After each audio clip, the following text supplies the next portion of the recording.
Welcome to SPRT family kitchen. ఈరోజు మనం చేసుకుని పోయే కర్రీ వచ్చి పొటాటో అలాగే ఆనపకాయ కర్రీ. ఆనపకాయ బంగాళదుంప కర్రీ సేమ్ బంగాళదుంప ముక్కల్లాగే ఉంటుంది ఆనపకాయ, అందువల్ల మనకు తేడా తెలియదు. పిల్లలైతే రెండు బంగాళదుంపలు అనుకొని రెండింటిని కలిపి తినేస్తూ ఉంటారు, అంత బాగుంటుంది. ఈ బంగాళదుంప కర్రీ ఒకటే చేస్తే దాంట్లో ఆనపకాయ కూడా వేస్తే ఎలా ఉంటుందో జ్యూసీగా ఉంటుంది, టేస్టీగా ఉంటుంది. ఒక్కసారి మీరు ట్రై చేయండి. అలాగే మన ఛానల్లో వచ్చే వీడియోస్ అన్నీ మీకు నచ్చినట్లయితే ఒక్కసారి సబ్స్క్రైబ్ చేసుకోండి, అలాగే లైక్ చేయండి, షేర్ చేయండి. Thank you. ఇంకా ప్రాసెస్లోకి వెళ్ళిపోదాం. ముందుగా కొన్ని పచ్చిమిరపకాయలు, అలాగే ఉల్లిపాయలు, అలాగే కొద్దిగా ఆనపకాయ ముక్కలు, అలాగే కొద్దిగా బంగాళదుంప ముక్కలు, కొంచెం టమాటా, అంటే మన కూరకు సరిపడగా పచ్చిమిరపకాయలు, ఉల్లిపాయలు, ఆనపకాయ ముక్కలు, అలాగే టమాటో, బంగాళదుంప ముక్కలన్నిటినీ శుభ్రంగా ఒకసారి కడుక్కొని వాష్ చేసుకొని కట్ చేసుకొని పెట్టుకోండి. స్టవ్ వెలిగించాము, స్టవ్ మీద కడాయి పెట్టాము. ఈ స్టవ్ మీద కడాయిలో ముందుగా మన పాలు మీద వచ్చే మేగడ ఉంటే ఆ మేగడతో చేద్దాం, కొద్దిగా మేగడ కూడా వేద్దామనే ఉద్దేశంతో ఆయిల్ తక్కువ వేసి మేగడతో చేద్దామని మేగడ కూడా వేసాము. ఈ మేగడ వేసిన తర్వాత కొద్దిగా వేడైన తర్వాత అదంతా ఆయిల్లో స్ప్రెడ్ అయిపోతుంది. చాలా వీడియోస్లో చాలామంది అయితే మేగడతో కూడా చేస్తూ ఉంటారు. కొద్దిగా మనం ఇప్పటి నుంచి ట్రై చేద్దాము, కొద్దిగా చేద్దామని కొద్దిగా మేగడ వేసాము.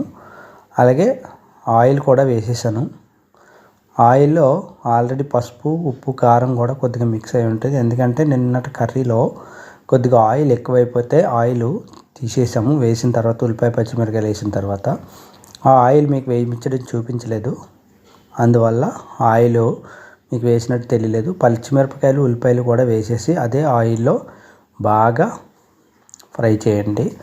అలా ఫ్రై చేస్తే కొద్దిగా మసాలాను కూడా వేసి ఫ్రై చేయండి. ఎందుకంటే బంగాళదుంపలలో మనం మసాలా వేసుకుంటాం.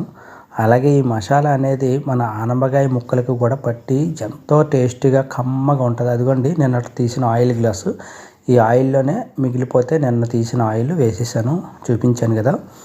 అలాగే టమాటా ముక్కలు కూడా వేసి బాగా మగ్గించండి.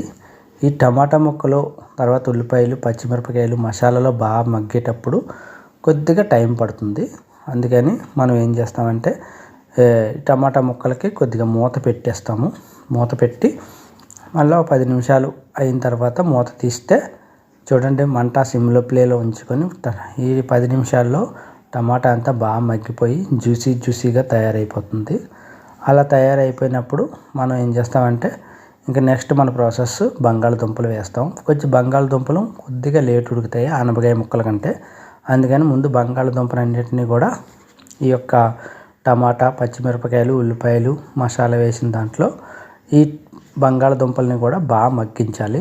ఆ బంగాళదుంపలు బాగా మగ్గించినప్పుడు చూడండి ఎంత కలర్ఫుల్గా వచ్చిందో. నిన్నటి ఆయిల్ వల్ల ఆల్రెడీ అందులో పసుపు, కారం కూడా ఉండడం వలన కొద్దిగా మనకి తొందరగా అయిపోయినట్టు, ఏదో కలర్ఫుల్గా వచ్చినట్టుంది, చాలా బాగుంటుంది. నార్మల్ ఆయిల్ అయితే మనం పసుపు అలాగే ఉప్పు వేసుకోవాలి. ఈ టమాటా ముక్కల్ని కూడా ఈ బంగాళదుంప ముక్కల్ని కూడా బాగా మగ్గించాలి.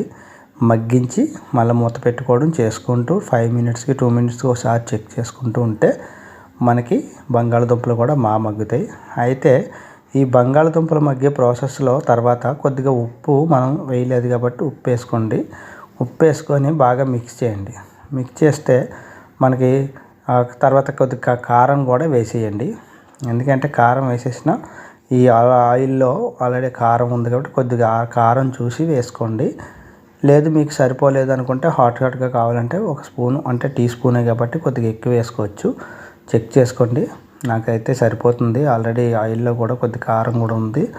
అలాగే కొద్దిగా మగ్గిన తర్వాత మన ఈ యొక్క ఆనపకాయ ముక్కల్ని కూడా వేసేయండి. ఆనపకాయ ముక్కలో వాటర్ క్వాంటిటీ ఎక్కువ ఉంటుంది కాబట్టి మనం ఆనపకాయ ముక్కలు కొద్దిగా టైం తీసుకొని 2 మినిట్స్ 3 మినిట్స్ మూత పెట్టి తీసేస్తే ఆటోమేటిక్గా ఆనపకాయల్లో ఉన్న వాటర్ అంతా రిలీజ్ అయ్యి బయటికి ఈ బంగాళదుంప ముక్కలు ఆల్మోస్ట్ 70% ఉడికిపోతాయి. చూడండి అలాగండి. మళ్ళీ మనం ఏం చేస్తామంటే ఈ రెండు కలిసిపోయినప్పుడు చూడండి మనకు బంగాళదుంప ముక్క ఏది, ఆనపకాయ ముక్క ఏదని డివైడ్ చేయడానికి కూడా తెలియనంతగా కలిసిపోతాయి. పిల్లలు ఎవరైనా ఆనపకాయ తినరన్న వాళ్ళకి ఇలా ఈ విధంగా చేయండి. మరి మూత పెట్టుకొని దీన్ని కూడా ఒక 10 నిమిషాల పాటు ఉంచేస్తే చూడండి మొత్తం అంతా దగ్గరికి అయిపోయి కూర్మాలాగా తయారైపోయింది. మనకి బంగాళదుంప ముక్కలు మొత్తం అనుకుంటాం, ఆనపకాయ ముక్కలు ఇందులో లేవేమో అన్న ఫీలింగ్ వస్తుంది. కానీ తినేటప్పుడు క్లారిటీగా మనకు తెలుస్తుంది. ఆనపకాయ ముక్క బాగా మెత్తకుంటుంది, బంగాళదుంప కొద్దిగా మెత్తకుంటుంది. అయితే చూడండి మళ్ళీ మనం ఉడకలేదు అనే టైంకి కొద్దిగా వాటర్ వేసుకోండి. మనం గ్లాస్ వాటర్ వేసుకుంటే ముక్కలన్నీ బాగా మగ్గేలాగా వాటర్ వేసుకొని కలుపుకోండి.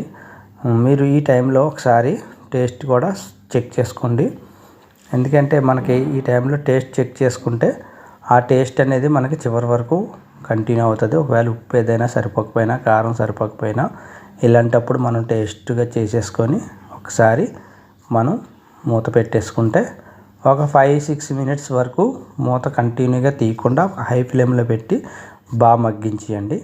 ఎందుకంటే మనం ఆల్రెడీ సిమ్లోనే ఇప్పటి వరకు చేసిన కర్రీ మొత్తం సిమ్లో చేసాం కాబట్టి దానికి 10 మినిట్స్ అయిన తర్వాత చూస్తే వాటర్ అంతా అలా వెళ్ళిపోయింది. కొద్దిగా కొత్తిమీరని గార్నిష్ చేయండి.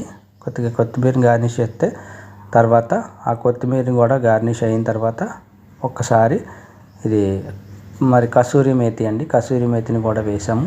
అలాగే చివరిలో కొద్దిగా మసాలాను వేసామండి, గరం మసాలాని. ఈ గరం మసాలాని వేసేసరికి కూర అంతా కూడా మనకి కొద్దిగా చిక్కబడిపోయి బాగా వచ్చేస్తుంది. ఈ క్వాంటిటీ చూడండి, మనకు ఒకవేళ కొద్దిగా పులుసులా కావాలి అనుకునే వాళ్ళు ఒక 2 నిమిషాలు మగ్గించి పులుసులాగా పెట్టుకోవచ్చు. ఇంకా ఇగురులా కావాలి, దగ్గర కావాలనుకున్న వాళ్ళు మరొక 5 నిమిషాల పాటు సిమ్లో పెట్టి బాగా దగ్గరగా చేస్తే మనకి కూర ఎంతో టేస్టీగా ఉండే కూర తయారైపోతుంది. అలాగే ఒకసారి బంగాళదుంప ముక్క ఉడికిందో లేదో చెక్ చేసుకోండి. అలా నొక్కితే మీకు తెలిసిపోతుంది బాగా ఉడికిపోయింది. అలాగే ఆనపకాయ ముక్కని కూడా ఒకసారి మీరు తీసుకొని దాన్ని కూడా చెక్ చేసుకోండి. చెక్ చేసుకుంటే మీకు ఉడికిపోయింది అని అనిపిస్తే కన్ఫామ్గా ఇంకా స్టవ్ కట్టేసి సర్వ్ చేసుకొని వడ్డించుకొని తినేయచ్చు. లేదు ఉడకాలి అనుకుంటే మరి కొద్దిగా వాటర్ కానీ లేకపోతే ఒక 10 నిమిషాలు 5 నిమిషాలు అలా సిమ్లో మగ్గించడం కానీ చేయాలి. నాకైతే కూర అంతా కూడా ఉడికిపోయింది. చాలా చాలా టేస్టీగా ఉంటుంది. ఒక్కసారి మీరు ట్రై చేయండి, ఎలా వచ్చిందో నాకు తెలియచేయండి. అలాగే ఇలా డిఫరెంట్ కర్రీస్ చేసుకోవడం వల్ల మనకి అన్ని కూరగాయలు మనం తింటాము. ఒక సింపుల్గా బంగాళదుంప ఆనపకాయ విడివిడిగా ఉత్త ఆనపకాయ తినాలంటే కొద్దిగా ఇబ్బందిగా అనిపిస్తుంది. కాబట్టి ఇలా మసాలా కర్రీలు వేసుకొని తింటే బాగా అనిపిస్తుంది. అంతేనండి, ఎంతో టేస్టీగా ఉండే మనకి ఆనపకాయ అలాగే బంగాళదుంప కూర తయారైపోయింది. అచ్చం మసాలా కర్రీ అంటే మసాలా కర్రీ, అస్సలు వదిలిపెట్టరు. మీరు ఒక్కసారి ట్రై చేయండి, చాలా బాగుంటుంది. Thank you very much.